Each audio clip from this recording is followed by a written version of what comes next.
number 3 says, in reference to Shoot the Breeze episode 96, question 8 or prompt 8, why do we insist on equating the God concept to ancient Africa when our scholars, Asa Imhotep and others, say otherwise? And even Western anthropologists confirm ancient Africans used myth to communicate philosophy through Anthropomorphism. Um, this came with a link. This came with 2 links actually. I believe they're YouTube links. Yes, the first one is YouTube. Let's watch it, and then we'll watch the second one next, and then we'll comment.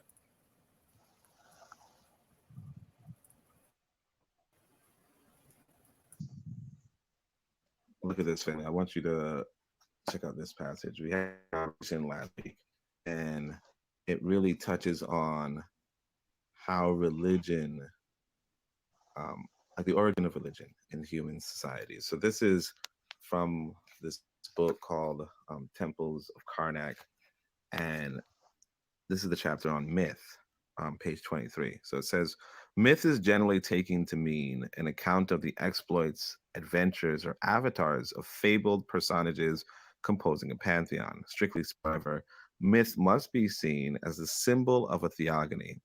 It is a symbol inasmuch as it incarnates cosmic functions in human form.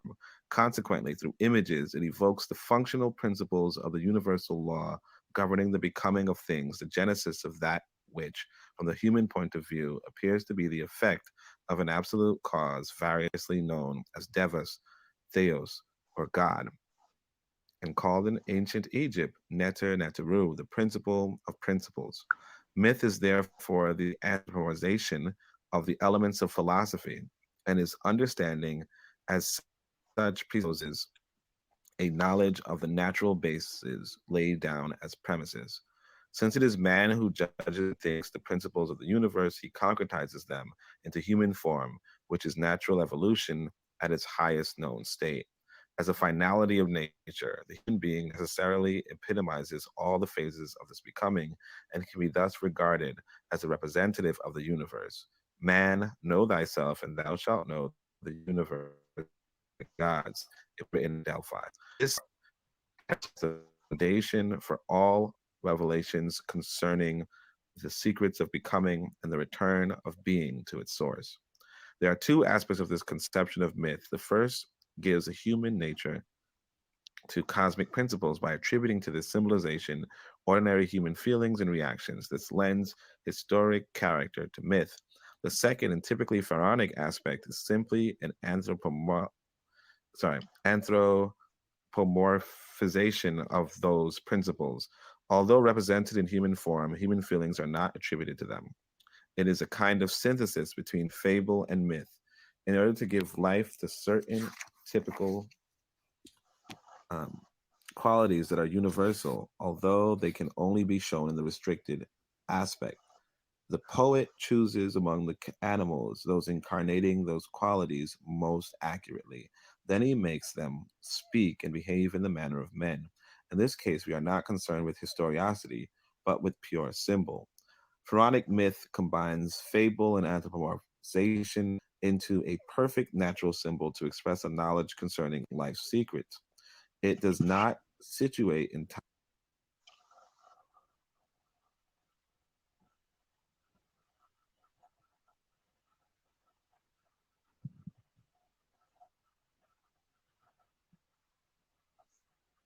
I don't know what's up with the internet. events that in reality are constant, but it does, on the other hand, situate them in space, that is to say, in situ, taking into account a natural concordance, such as orientation, surroundings, and symbiosis. Accordingly, 3 main centers are found, each revealing the mystery of creation under a different form. Heliopolis, Memphis, and Thebes, and each province or nome has its own particular cult with its local neter, its myth and legend. So now he's going to talk about the Assyrian myth. That's the Asar, right? So the Assyrian myth, which reigned on earth at the beginning of time, signs each site with one of its episodes. It is by the mouth of Tanis that the coffin of Osiris, murdered by his brother Seth, was washed into the sea. It is the Coptos that Through the celestial winds, Isis learned of the death of her spouse, and it is with Byblos that she found the sarcophagus of Osiris, around which a marvelous tree had grown, and is the marshes of the delta that Wajet, the female divinity of the north. Sorry, I'm trying to get focus. All right. The female divinity of the north secretly raised the young child Horus, who was later to engage in interminable combat against Seth in order to reconquer his father's heritage. When Isis brought back the coffin of her husband, Seth dismembered the body of Osiris, flinging the pieces into the Nile, which dispersed them throughout the land. But Isis recovered every part of the Neter's body. She presented each different part as a relic to the different temples of Egypt, and thus every spot is consecrated by the relic it received or the myth connected with it. And but again, my main interest right here is over here, where this is something that I articulated in my books, and also I can admit I've read was articulated by Adirafo, right? But essentially, the anthropomorphization of philosophy, in a sense, right here, anthropomorphization of the elements of philosophy, or I would say science, but the same, right? Uh, this is the origin of most religious systems, right? Until you get to the anti-scientific or the ascientific of the Abrahamics. But it's in essence, when we discuss whether ancient Africans were religious or spiritual, or how they viewed God, and how they viewed so on and so forth, right? You see realistically the right here, the Neteru, or the principle of principles, i.e., um, again, how we are essentially taking these terms and applying it to this term, when this term is actually more so regarding the anthropomorphization of philosophy, and these terms aren't. Anyway, just thought I'd share that, for a conversation, and so on and so forth. Appreciation. So like I said, this came with two links. Let's check out the next one, which also takes us to YouTube. For some reason, I'm experiencing these interruptions, but bear with it. This is a really good passage, again, reinforcing this idea that a lot of religion originates in imagination, a lot of spirituality, a lot of spiritual systems. This right here is going to, and also how we cannot make a parallel between ancient African beliefs and modern European beliefs, right? And you're going to see even this European admits it, right? So it says, when their creative work was accomplished, the eight primordials died and were buried um, at Medinet Habu across from Thebes. A small temple still stands at their burial place, to which Amun of Luxor went every 10 days in order to make offerings to them. The idea that a god might die is incompatible with our way of thinking, remarks the great Egyptologist Erman. But he later acknowledges the true sense of all the subtleties gathered here escapes our uninitiated minds. And this is in Religion des Egyptians, right? Um, it is indeed difficult to admit that the death of a god, considering our interpretation of this word, um, once again, our conception must be turned upside down in order to penetrate to the depths of pharaonic thought. For the ancients, the word nature referred to active principles, to the causes of phenomena. This word has been translated as God. Consequently, people speak of pharaonic gods, and herein lies a source of confusion. To DS, creator, God is the creator, to whom they attribute a free will similar to man's, but situated outside of the world, right?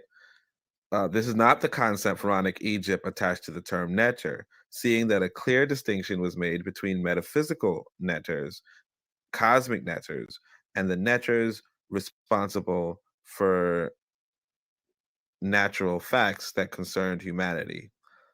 These principles are anthropomorphized, but they are not humanized, as are the gods of Olympus, for example. So again, he's like, you know, the the Greeks didn't even understand it. But again, I just want to reemphasize the gods here died, okay? Or the Neters died. All right. Um, but that's not even something that's in the concepts of people who now confuse African thought with European thought. Um, and then and then they say, oh well, the gods are here still, and all that kind of. Or Africans had, But then it's like you realize it's a totally different concept. But we're gonna keep reading, right? The principle of netter is not a participating agent. It only designates a mode of action. The netters are the law of divine harmony. They direct the affinities in concordance. They give rise to forms and signatures, command the phases of becoming and its return to the source. They characterize life. Thus, the netters are conscious principles, but they are without free will, without the faculty of deliberate choice. Again, you see, it's like they're describing scientific phenomena. Okay, the philosophy descriptive of nature of the netters is transmitted through legends which vary with each main center temple. Okay, then we're going to go over here. Just going to finish this up because the same mode of action or principle changes its aspects according to the medium upon which it bears the action, which it bears. The action of fire, for instance, will be different on fire, on water, on air, and on solid bodies, right? Fire acts different with fire, fire acts different on water, it acts different on air, whatever medium, right? Like it could burn a person, but it won't do anything to water. So, you don't just generally say fire has this one principle or this one mode. You realize that it's contextualized. And then, of course, you can make a story about it. The nature of fire, how it interacts with the nature of water, how it interacts with the nature of air, so on and so forth, right? And again, this is just a didactic, like a way of didacticism, a way of pedagogy, a way of teaching people science. It's not as the theists of today or the deists of today formulated. And I'll just wrap up this one chapter. It says, thus, in the mystery of Heliopolis, Amun is the abstract principle. Now, if you guys know about Amun, Amun is the one that a lot of the ancient Africans recognize, right? So, thus, in the mystery of Heliopolis, Amun is the abstract principle, he whose name is hidden. Hermopolis, he becomes the breath that animates air and wind.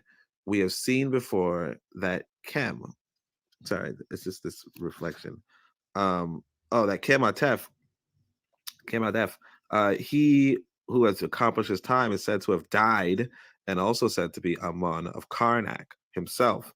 This apparent contradiction stems from the misinterpretation of the word dead. When activity has produced its fruit, it stops being. As such, since it has fixed itself within the fruit, right? So that principle that makes an apple grow into an apple um, stops. Now, obviously, you could say the apple begins to disintegrate, and so that principle would continue. But again, but of course, then you might also say, if you're being scientific, that another force takes over, right? There's one force that's giving the apple life, and one force giving the apple death, and then you could perhaps anthropomorphize that and make it into some sort of struggle between these two principles. But again, you would not have free will. It would not be something as actively choosing to make the apple strong or the apple full versus the apple empty. It's realistically just a scientific principle, and just retold, kind of like a children's story for children to understand scientific principles. It's actually an easy and effective way.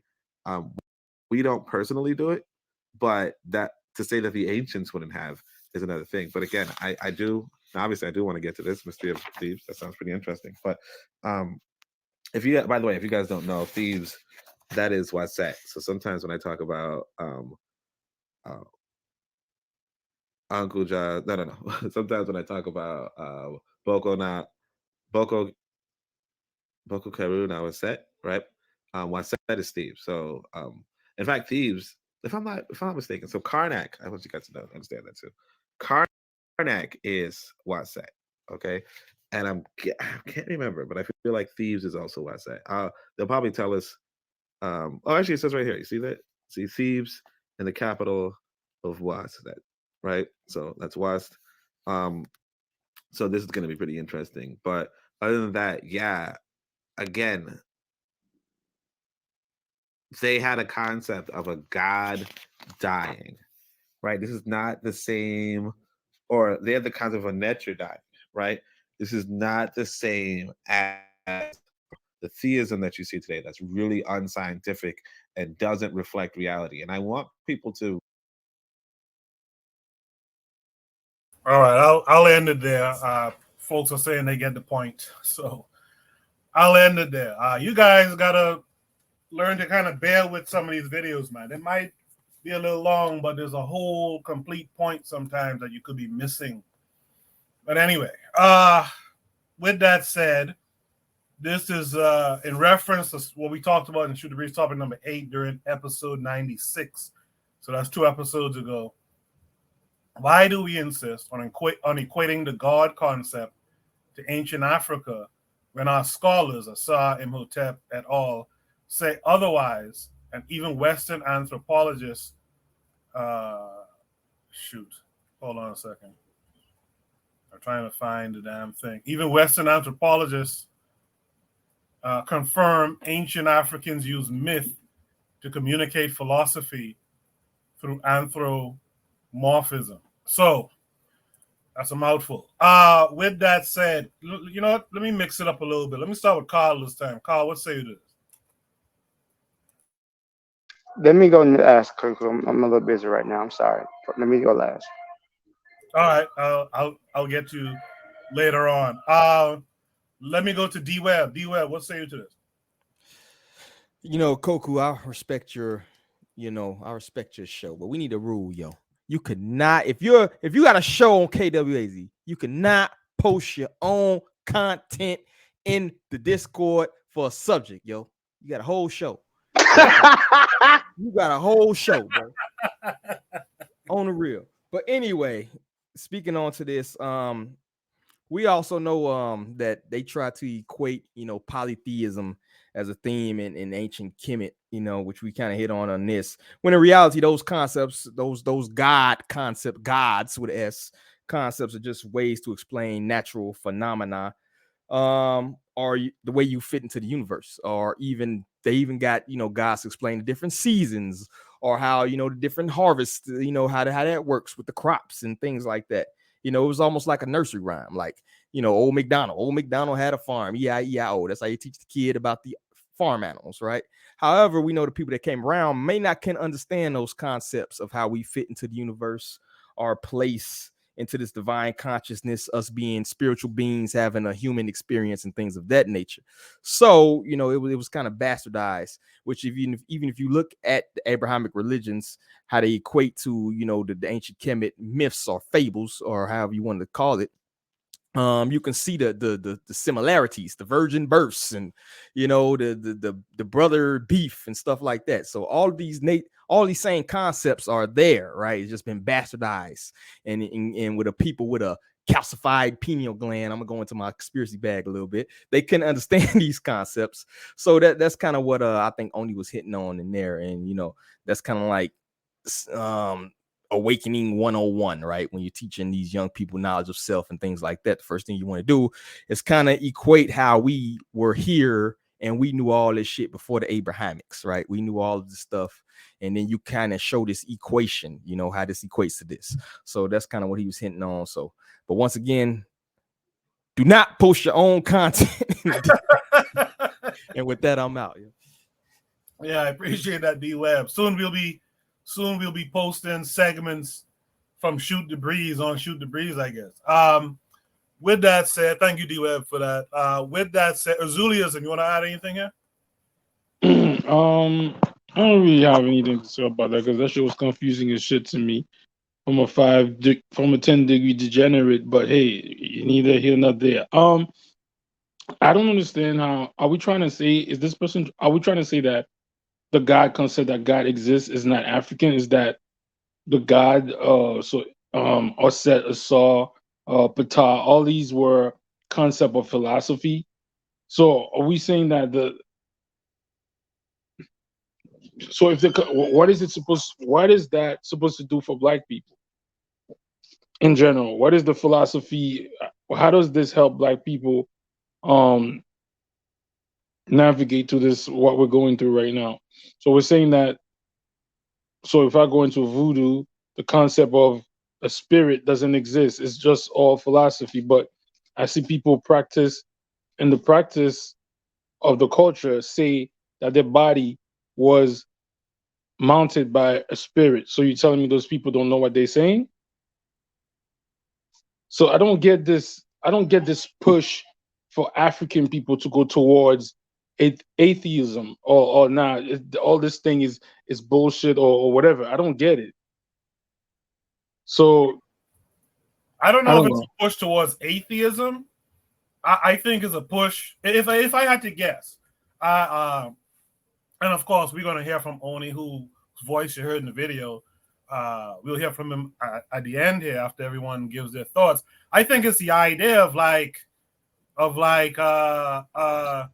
being more, realistic, right? Because again, we have a lot of people who believe in this unknown, unseen entity, pray to it, right? Like Oni was saying earlier, talking to yourself, right? Praying to this thing, and putting all their burdens on this unknown thing, this unseen thing. Whereas if we were to become more real about the situation, so to speak, right, we would probably move a little bit different. At least that's how I interpret it. We'd probably move a I little different. Go ahead. So I don't understand what is to move towards something more real. Like I read a book by an African brother. I forgot his name. He just passed away maybe a year ago. He said his ancestors could go from South Africa to Nigeria in one shot. So you mean to tell me this brother's lying? Like so I don't get what. So if the European had told the people get into them by talking about God, so if that's the, I don't understand how we're fighting something that's deeply ingrained into African or native black people. I don't get that. So they said every night whatever Horus was on the boat with Seth and then the moon. So maybe we don't understand what these stories mean, but don't say it was all just to understand nature. And to me, maybe I don't know, man. I'm not saying for people to say. You mean to tell me my people are saying that? Oh, hey, what's up? That the unseen. What you saying? Let's not rely on the unseen. Yeah, I've been relying on the seen. Look at where y'all at the bottom, with all your reality. Getting chuck on the train. That's your reality. I don't understand. Like, if I feel that, especially, oh, let's move away from this. Let's be more atheistic or not. I don't get it, but maybe I'm not at that page yet. One day I'll get at that page of the book. That's all. I'll pass. Yeah, again, I don't think it's about directing people to be atheists, but again, we'll get the full thought in a second. Let's hear from Tezzy on this. Tezzy, what did you hear there? What say you? Yeah, when it when it comes to I'm not really versed into the ancient Kemet and a lot of, but I know that Christianity and the Bible, it does borrow a lot from a lot of ancient philosophy. So it wouldn't surprise me if obviously you will find the culture of the time. This is what they were practicing, and it has been put into Christianity. So I don't know what was the question, because I think I haven't understood the question yet. Hello, can you guys hear me? Yeah. My mic was I tend to mute my mic and things like that when people are talking. I mean the prompt is right there, but I'll let Oni break it down a little further. Oni, break it down for Tezzy a little further so he can respond to it, please.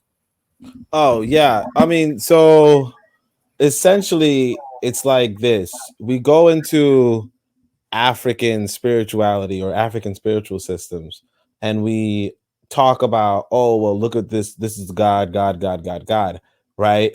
And we tend to use that as a colloquial, for you know, God in a sense. But then we also, because the word is both, capital letter and whatever, we then make this God into uh into a concept that was present retroactively when it might not, when it was not at all like the God concept that exists today. So, or like, say it differently, today we have this, like, when we say God, we mean the, Jehovah, right? The Abrahamic God, the omnipotent, omniscient entity, or what have you. Whereas, what we see inside of a lot of African cultures, and we kind of all know this, is that you don't necessarily have particularly this one singular God. Or what we have is a lot of African people will look at different African spiritual systems and then try to find that one, try to make it seem like, oh yeah, we have that entity too, as opposed to, like, even just, I don't remember where I was reading today, but there was something along the lines of, there's Nancy, there's Ormilla, there's, Zamba, there's a whole host of what we would, I guess, call lesser gods in a sense, but that were but they represented something, and that was more aligned with how we used to think. However, whether that what that means in regards to the atheist versus theist question, really, I guess I'm making it a little more confusing, but what that means for the atheist versus theist question is really,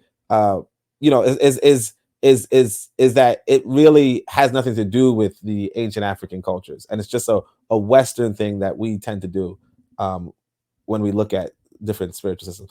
I guess kind of like how you were like, hey, lesbians will look at African spirituality and say this justifies it, and just the same, we have theists and yeah, we have theists who look at African spiritual systems and say, well, this justifies it, when it realistically, it's like, that's not what it is. Oh gosh, man. Oni, I know that was it. if I could, let me intercede for a minute. Oni is a scholar, and Oni speaks sometimes in scholastical terms and referencing, and sometimes people don't get it. The only advice I would give to Oni is remember your audience and break it down like you were speaking to someone from Brooklyn, a regular dude from Brooklyn. Because take the complex, what you understand, and break it down in a way like you were speaking for a regular dude from Brooklyn. And you would be able to get some more clarity with the people you're trying to reach. That's the only way. If I was to make a suggestion, that's the only suggestion I would make. Because I understand where you're coming from. But let me, well, I'll let who others go first before I put my words in on this. Yeah, so Tezzy, you heard you heard the breakdown from the horse's mouth. What say you now? Yeah, I agree with him partly, but I also have something to contribute. Like, I think I'm looking, actually, I'm actually holding a Bible right now, trying to find. There's a verse I found where Paul was talking to, I think he was talking to the Stoics and the Epicureans, and he was telling them that the God you worship, they were worshiping the unknown God, the God that create, like, the concept of. I think Paul was a huge philosopher, one of my favorite philosophers, actually. I think, to me personally, he's up there with the Socrates and all those guys. I think he's up there with them. And he was looking at these guys, and he was saying that the evidence of God is clear. Like when you question who created the heavens, who created nature and all that, you're talking to the same God. That was what he was trying to put across, that you were talking to the same God. So yeah, to some point, if you look the purpose, like, there is a merging of if African spirit, okay, African religion or African philosophy were worshipping the God that was creating, like, that they felt that created the nature, created the heavens, created, all these things that they could see. according to Paul, that they're worshiping the same God. So there is that aspect. Even if you look at African missionaries, I know they have, they have, when you look at them in the context of colonization, there is that, it's very negative, which is as it should be. But if you narrow it down to what they actually believed, and these are good cases. For those who like to research, there's this guy called, let me look, Kerry Francis. He was a missionary in Kenya.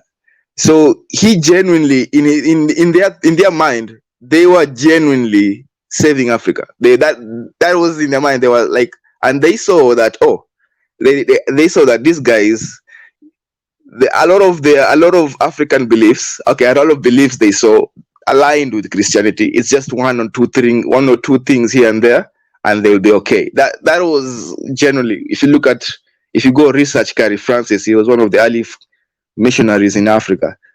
They were, in their mind, they were deep into the Christianity, and they were genuinely in trying to save Africa. So I feel like they saw that, even the missionaries saw that, okay, Christianity and whatever the native Africans were practicing, there was a lot of overlap. So it's just a few things here and there, and these guys are going to be saved. So to me, yeah, there is. I'll continue to say this. That's why I'm saying that. That's why it was easier for Africans, and not just Christianity, even Islam. It was much easier for them to accept the teachings of the Bible, because it didn't contradict that much with what was already established as African philosophy. That, I think that's my opinion, and that's what I've been trying to say even before in the previous topic. That's why even right now the church is actually establishing itself as the custodian. Actually, funny enough, the church is establishing itself as the custodian of African culture. It's so crazy that African culture is now getting preached in pulpits, by guys in the church. And if you look at churches like Lego Maria, Wakorino, if you look, you can label them as Christian churches, but the Church of Lego Maria, which is a church in Western Kenya, Uganda, I think it has over 1 million followers, for congregants. They believe in polygamy. They believe that you can marry more than one person, and so there is a merging. So African Christianity is not the same. You might think it's Christianity as the same as Western Christianity, but it's not the same. There is a lot of merging. There's a lot of intermixing with African culture. So it has become this morphed ideology where, even Tanzan can attest to this, where when Africans go to church, and I've heard also this happening in America, where in African Americans, we wear your dashiki or your African attire in Sundays, and you're going to church. That means, so there is. That's the point I was trying to make. Tezzy, yeah, I don't mean to intervene in your wisdom. You know what I mean? But I want to slow it down a little bit, just a little bit. Okay, so you know who Paul is. You say Paul is one of your favorite theological references. You know who Akhenaten is? Who? Akhenaten. No. I'm not familiar with him. Okay, so what I'm trying to say is, okay, Paul was originally he was a Greek, right? Right. So I don't know if he was a Greek. I don't know. I don't know. He was a Roman. I know he was a Roman citizen. Okay. No problem. So the Romans believed in multiple gods, a multiplicity of gods. Okay, at the time of Paul. Now Paul had this belief in this one God concept. It's one God concept, right? In Christianity. You know where I come from? Okay, so it come from the guy, one of the guys who I just referenced, Akhenaten. He was an African person. He wasn't from Rome or Greece. So when Paul was using the religion of what you consider today as Christianity, that one God concept and principle. He got that from the Africans themselves. So he didn't bring that. It was there, that monotheistic belief. Okay? But in terms of what Oni was speaking on, the death of God, let me just go into my spill and just hear me out. Hear me out. You could disagree and dismiss it if you want to. When he talks about the reference to the death of God, you know, most Christians will look at that and say, how can God die? You know what I mean? God can't die. But the connection is, in Christianity, we learn that there's God the Father, God the Son, and God the Holy Ghost, right? So they crucify one God, God the Son, on a cross. That God died.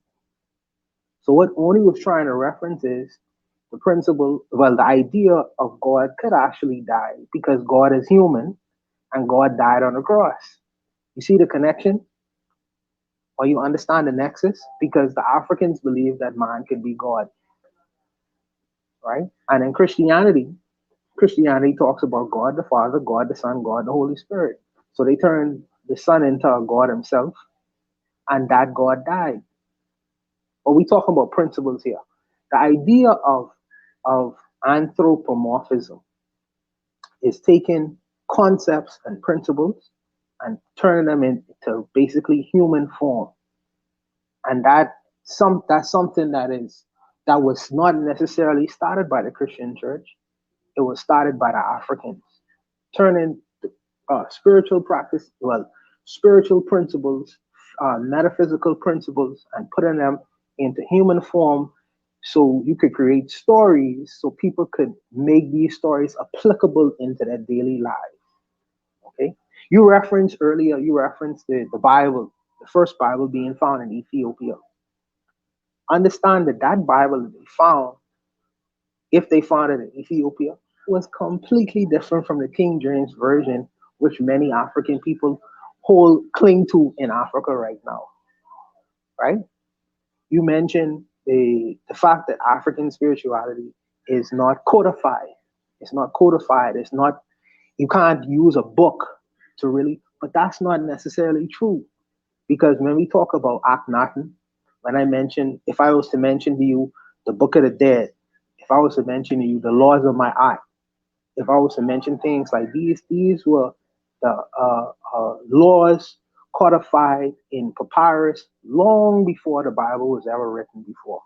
Long before. In fact, many of these principles and ideas which Africans would have created, many of these Greeks and Romans would have read through these things, reinterpreted it, and put it into their own Bibles and spiritual texts. So it was formalized. See, you have to, what I would suggest, sometimes with us, African people in the West and in the corner themselves, is to really do some real hard studying to really believe if what the things we saying is actually true. Because there were people on the continent who did codify things, who did write things down. They put things on walls. They put things in, in African, well, you would know better than me. They have griots, you know what I mean? Where they speak different stories, but what they're really doing is passing down the principles and ideas that used to like hold societies together. They pass it down to others, and others pass it down to others through generations. But we should have written it down, and I think that you are right. Some of us did in papyri form, but some of us didn't. So we had to reference our griots to get some understanding of what went before, the ideas, the things that we used to practice before. But give us an opportunity and give us a chance. Don't just throw us away because there's a book there called the Bible or a book there called the Quran. Give us an opportunity. Do some research, sometimes in your own background, heritage, history on the continent itself, and really see, you know what I mean, if there was no reference of African spirituality and practice before the Bible or before the Quran. You know what I mean? Be fair in your assessment before you conclude completely, and dismiss it. You know what I mean? I want you to try to do some study if you could. I think Oni could help you because he probably could give you a lot of different books and texts from people who have written on spiritual things in Africa or whatever. He could give you many different references and really check to see if what you were saying is actually true, because it may not be. It may be the opposite, in fact. It may be upside down.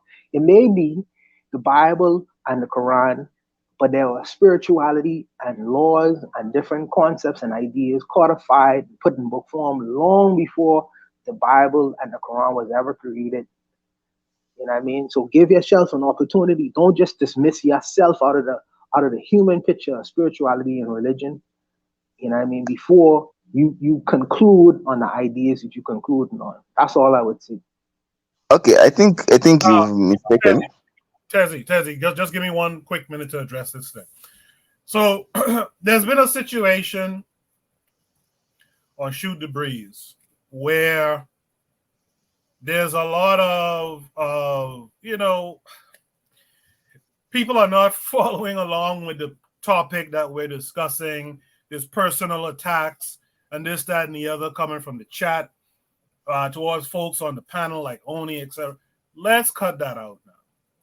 Really and truly. Because to me, one of the things I pride myself on, I don't have one of these channels that's full of drama. I don't do the algorithm stuff. I watch certain people who are in this space, and I see how they perform to the algorithms. Every title they put up, they calling someone name, this, that, and the other. I don't do that kind of stuff, and I don't like the beefing thing. You know what I mean? Let's stick to the conversation. Let's have a good conversation about whatever it is we're talking about. All right. So to Oni's credit, he was ignoring it tonight. I was watching it. He was ignoring a lot of it until he couldn't ignore it no more. Let's stop that stuff. Let's just really have good, insightful, intellectual conversations on the topics at hand. All right. Let's just do that. All right, Tessie, go ahead. Yeah, I think my brother who had just spoken, I think Buana. mistook what That's I was Buana. trying to say. What? That was Buana who was speaking to you. Yes. Go Yeah, ahead. okay, Buana, I think you had mistaken what I was trying to say. I did not dismiss African spirituality or African philosophy. I'm just saying, I'm saying that it merged with Christianity to form a hybrid type of system. That's why I talked about the Church of Lego Maria, which on when you look at the label they have been given, they have been labeled as Christians. Yet they believe in they believe in polygamy, and a lot of African traditions survived into these African churches like Lego Maria. There is another one. There is, okay, I don't know if you can call it an Orthodox church, but we have Wakorino. We also have the Orthodox Church of Ethiopia. So that's what I'm trying to say, that it didn't die, but a lot of African traditions or African philosophy merged with Christian philosophy and formed this form of hybrid philosophy that you can see, where they in Lego Maria they actually preach that Jesus was black, and they even give him an African name, and so it's and the things he teaches, and the fact that they teach about African culture, a specific culture, which yeah, I think it's African culture in Western Kenya. They preach that type of culture through the church.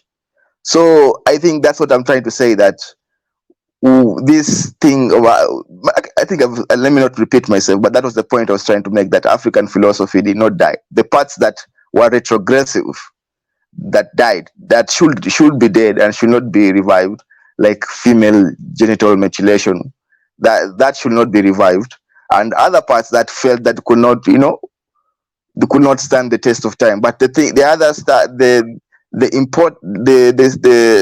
principles that stood the test of time are still alive, you know. Yeah, but But now Tezzy, they're in the umbrella of Christianity, which maybe that's the name that maybe triggers people, that maybe it should be called something else. But that they are hidden, they are put in that umbrella. yeah, but Tezzy, don't you know? Do you know why that they trying to teach African spirituality, as you referenced it, through the church? Because they destroy because the same people, the same church people, destroyed our religious institutions. Where are our religious institutions where you don't have to use the church as a reference point to teach our spirituality? We should have our own institutions rather than having to revert and go into a mosque or go into a religious temple to teach our spirituality. We should have our own institutions where our people could go, because the original is good as it is. The product is good as it is. Why have to convert it or do it through something? It's good how it is. I agree with that. Okay, I don't. Hold on, Tezzy. Let me. Yeah. Tezzy, briefly make your point. I want to get to Tanzan and then Oni. All right, go ahead, Tezzy. Okay. Yeah. Okay. Yeah. There. And, with the more. Okay. I've looked into deep into my culture and a lot of cultures in Kenya and even the greater East Africa, even to as far as Congo. And some things were not good. Some things you're going to find some things will be a little bit disturbing. Something. So yeah, okay. I know we want to make it look. Sometimes we feel like our ancestors were practicing some. What is it? I don't know what the word to give it. Okay, I don't know the word to give it, but they were practicing. It was not perfect. That's what my point is. That there were some practices that if you learned about them, they will really put you off. Yeah, So but Tezzy, ain't Jesus a human sacrifice? Ain't that an actual human sacrifice? God, who's the Father, sacrificed His Son for the sins of humanity. That's human sacrifice. yeah, exactly. Okay, it's true, but so okay, I understand what you're trying to say, but now what we have now are the religious institutions. Now if there was I don't disagree with you that maybe we should be having institutions that are based on cultural, but then then there's the diversity of Africa where we have over 2,000 tribes. So will we have over 2,000 religions?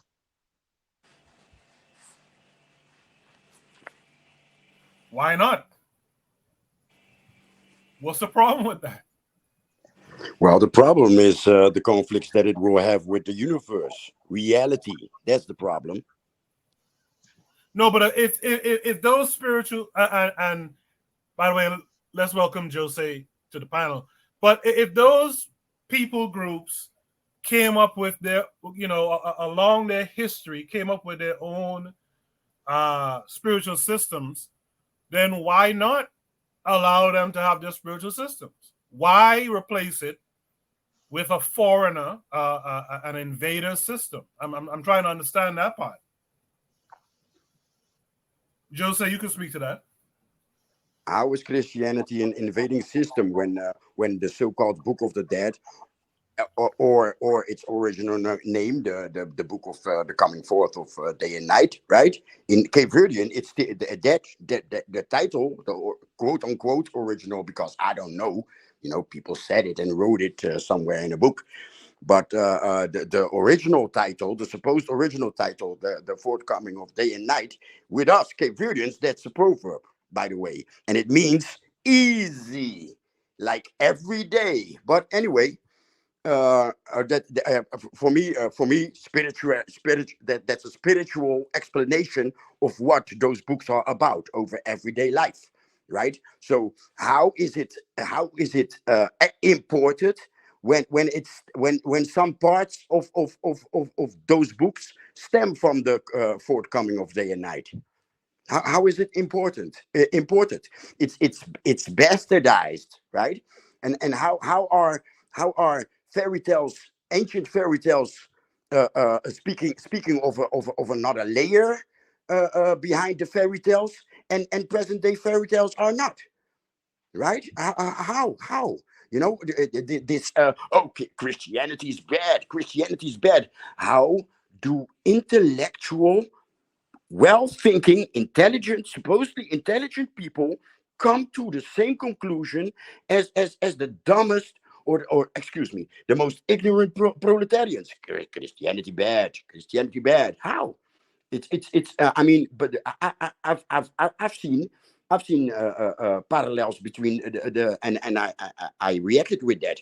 I've seen parallels between the Bhagavad Gita and the Bible, where Jesus sits on the wall of the temple and he is pushed into doubt, just like Arunya stands on the battlefield, where two halves of his family are at the point of starting a war with each other, and he is pushed into doubt, right? So it's the same message with another fairy tale, quote unquote fairy tale, because some say that those happenings in the Bhagavad Gita is real history.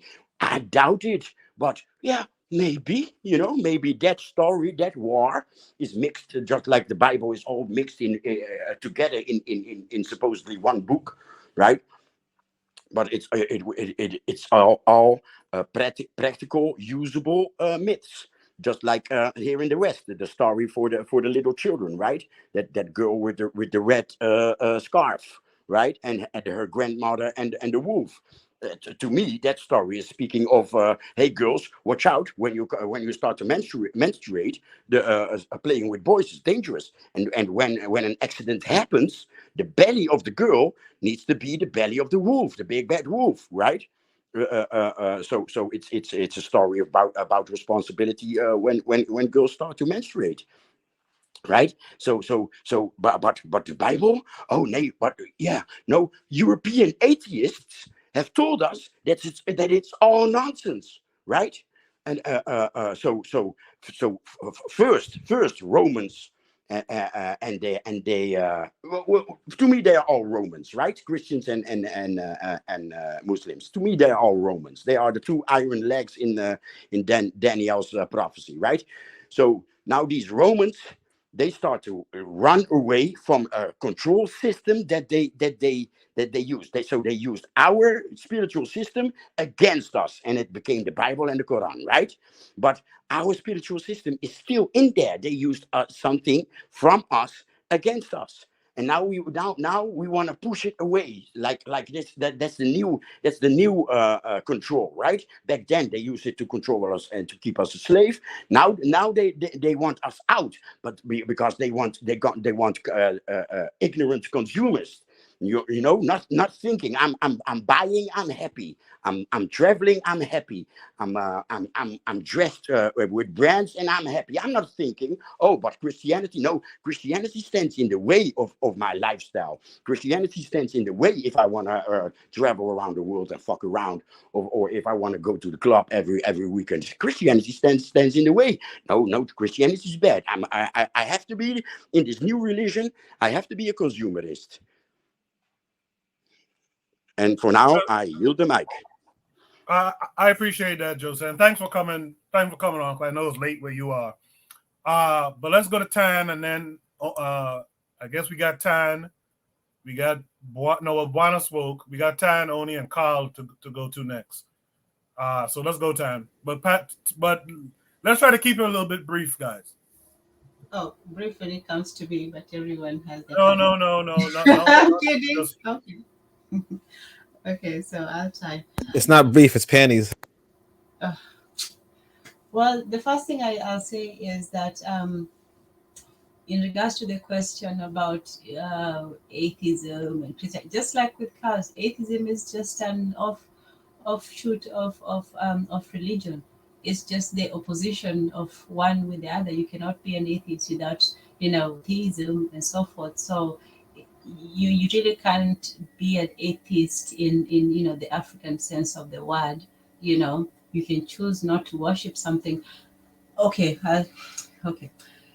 This is the reason why I'm against all religious books.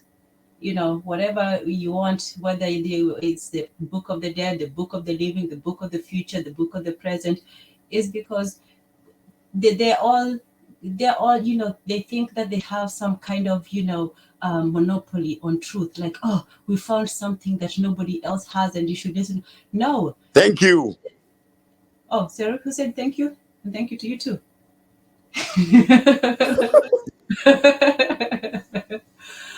So I am for all books. I am for books that increase the store of human knowledge, increase the information, and make us better people. Not one that says we have found it, this is the end. It's as ridiculous as Francis Fukuyama's book, The End of History. Liberals is at the end of history, like, oh, we have defeated everything, now there's no more need to study history. Like, dude, sit down. You think you've sorted out all of whatever. So this is what religions to me, all these religious books like we've discovered. No, you have added a great important part, to the thinking of human beings. And we have always thought about these things, what is the mean? These are very important questions. I'm not dismissing it. The questions that religions and philosophy and science, and well, maybe not science as much, but even that to some degree, these are questions that are important to everyone. But for someone to come in and say, oh, I have all the answers and you should only follow me or believe in only me,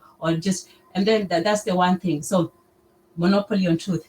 The other thing is the stubborn, the obdurate insistence on the infinity of their truthfulness. Oh, no word in this book shall be taken. First of all, it took forever for your book to even be compiled. It was not done in an instant. And then now you say, oh, now that it has been put together, you shall not change it forever. Like, times change, right? Things change and modify, and people deal with things you had no idea about. This is why, once again, I have great respect for African tradition, because as much as we were, stuck in our ways, we're also adaptable to new ones. This is why we can have Tezi. Religions like, Legio Maria and all these, things that incorporate Christianity, ancient beliefs, rites, rituals, all these things, because we can adapt. We don't have a book telling us, oh, thou shalt not do 1, 2, 3, or mix with so and so. We don't have those rules. We will have rules that tell you how to behave and how to practice, but we don't have something that says, oh, you shan't do this, that, and the other. That is why we were so easily, convinced, but also so easily adaptable. So I'll end with that.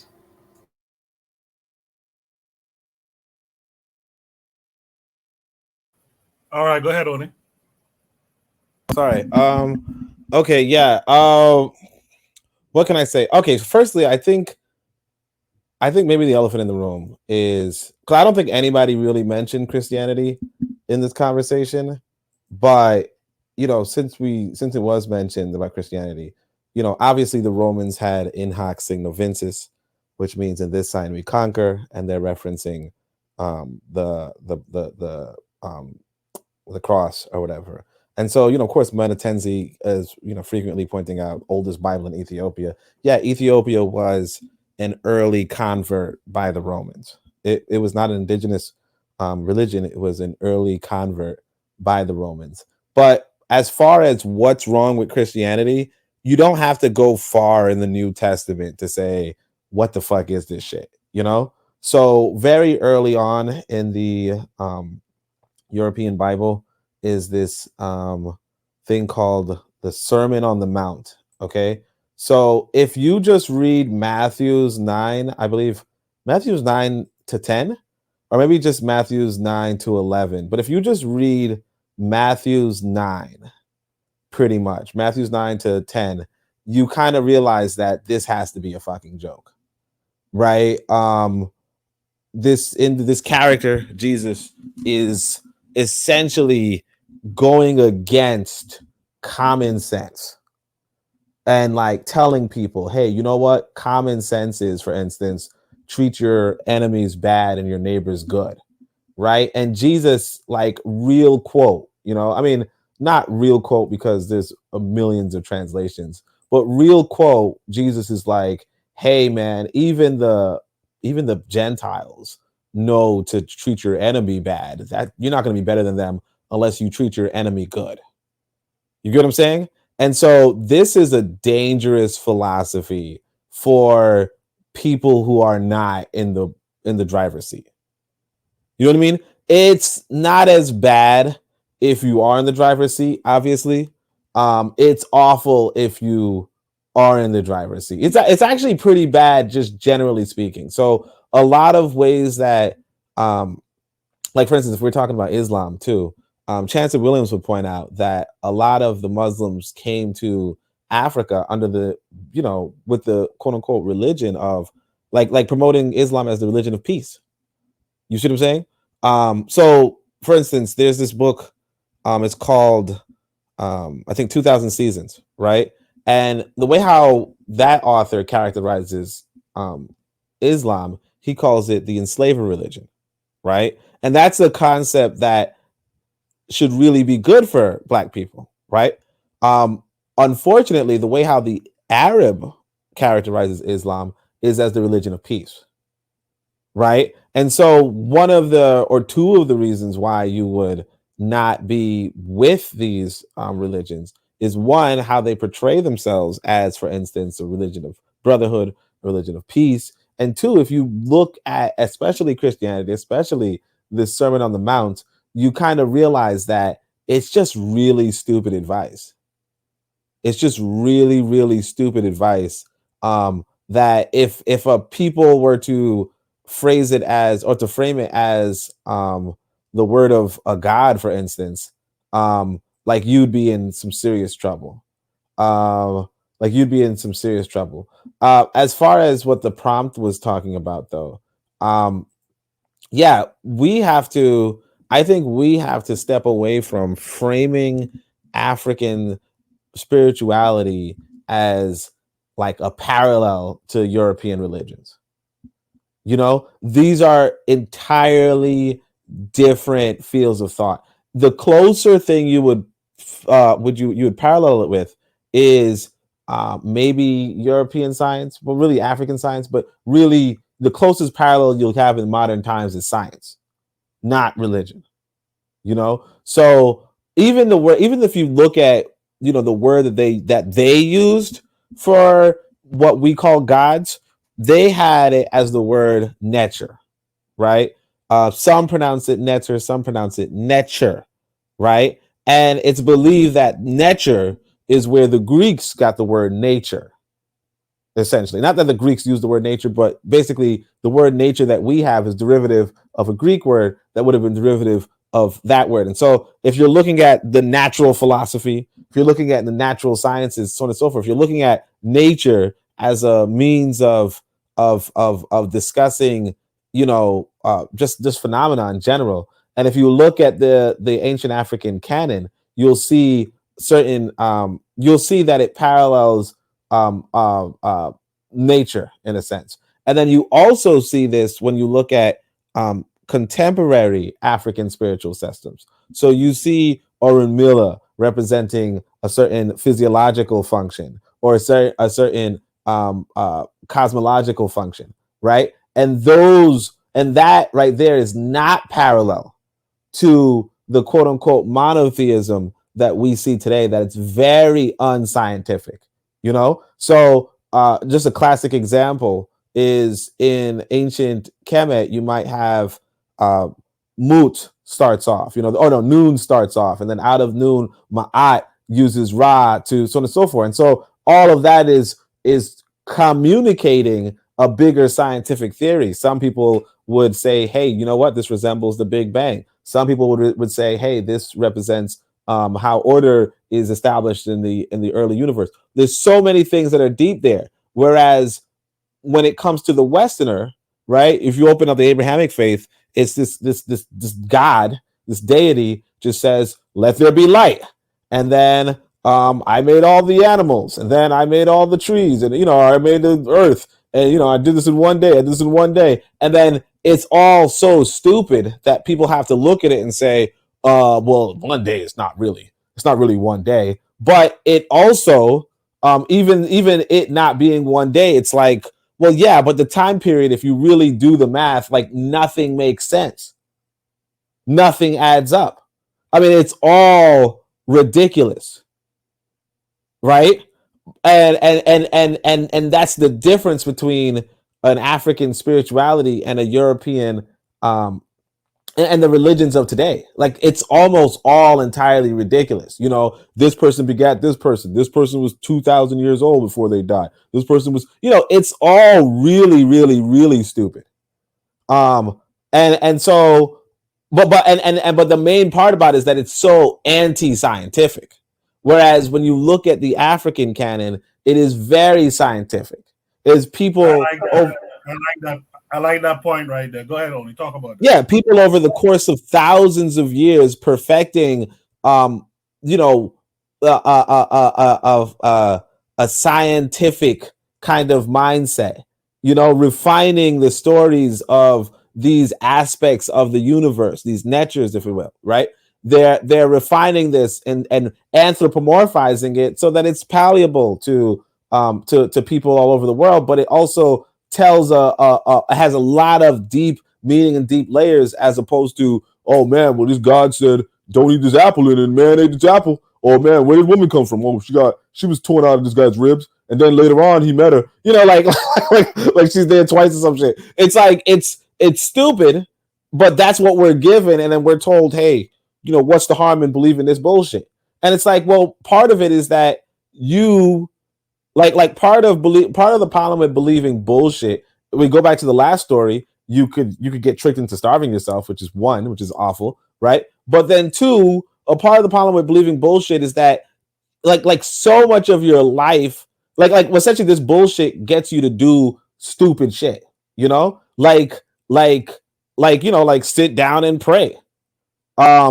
When realistically, though, that you're trying to do doesn't even make any sense from like the outside looking in.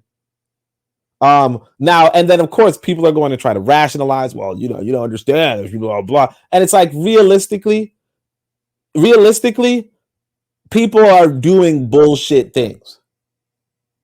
And it's really like it might, some people, they say they're, intellectual and whatever. Some people it's not going to have too much negative effects for, but there's a lot of people right now who are praying for money, right? Instead of going to get a job. Or they're buying lottery tickets and saying, "Oh, please, Father, please, you got to look at your son. I've been humble. I've been whatever." And they're just giving money to this system instead of putting their money to the side and doing something with it. There's a lot that people can do when they understand reality for reality, when they understand science for science, when they understand just when they try to understand reality for reality. And there's a lot that they can't do if they're pursuing and taking very serious fantasy. And the people, when they become serious with fantasy, they become serious with this fantasy to the point of, even, for instance, there was this girl, I'll say this, who quote unquote blasphemed Allah or some shit, and they murdered her, they burned her, they beat her, burned her in broad daylight, and the killer could brag about it on camera. Why? Because of religion. And the same thing, these people starve themselves. Why? Because of religion. And it's really because the religion just doesn't even make any fucking sense. Well stated, Oni. Let me hear from Carl. I'll give Carl the last word here. Go ahead, Carl. All right. Well, to Oni's point, the French philosopher Voltaire said that if you can be made to believe absurdities, you can be made to commit atrocities.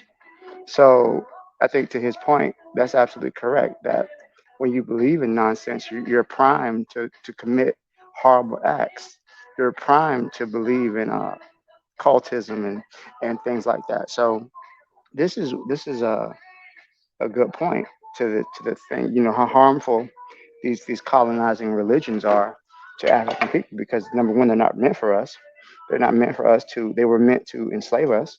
They're meant to divest us of our resources. Not just African people, but any other conquered, colonized people. They always come in with the missionaries first. So we can't lose sight of that history. That the tools of the colonizer is just weapons. They also come with ideology as well. So I'll leave off at that. Good topic for everyone. I'm sorry I was a little distracted.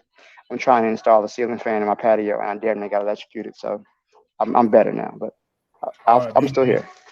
be careful, man. I think I want to thank everyone for their contributions on that topic. I think a lot of this adherence to really what's a European religion of conquest. I think our adherence is out of fear, to be honest. We, as Oni and others have said, we believe in this shit so deep that we fear if we step out of line with it, that's our asses in the next life. As if someone came back from the next life and told you that this shit is the way, right? But speaking of fear, let's go to the topic number 4 tonight.